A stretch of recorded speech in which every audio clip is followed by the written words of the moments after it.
জানাজার নামাজ যদি 2টা থেকে 2টা 30 হয়, তুমি 2টা 30 পর্যন্ত দাঁড়িয়ে থাকো।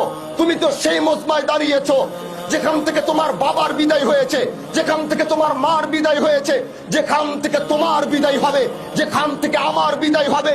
একটু দাঁড়াও, পৃথিবীর এই বাস্তবতাটাকে চিন্তা করো যে পৃথিবী আমার না, এই আকাশ আমার না, এই জমিন আমার না, এই পৃথিবীর মাটি আমার না। আমার এখান থেকে যেতে হবে। এখানে দাঁড়ালেই তুমি মৃত্যুর কথা স্মরণ করতে পারবা।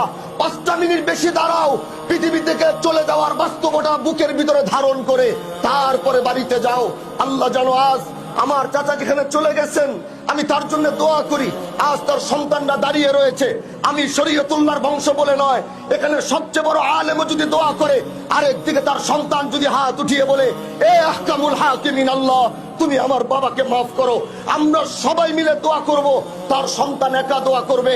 সরকারে কায়নাতের হাদিস, সন্তানের জন্য যদি, বাবার জন্য যদি সন্তান হাত উঠায়, আল্লাহ পাক সে হাত কোনোদিন ফেরত দেয় না।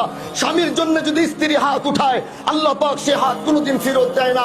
এজন্য আমি আমার ভাইদেরকে বলবো, আমরা তো দোয়া করবই, কিন্তু তার পাশে পাশে যখনই নামাজে বসবেন, সালাম ফিরিয়ে সর্বপ্রথম নিজের বাবার জন্য দোয়া করবেন। আল্লাহ যেন তাকে জান্নাতের আলা মাকাম নসিব করে, তার কবরের আযাব যেন আল্লাহ পাক মাফ করে দেয়, সন্তান পরিবারকে সবরে জামিল যেন দান করে।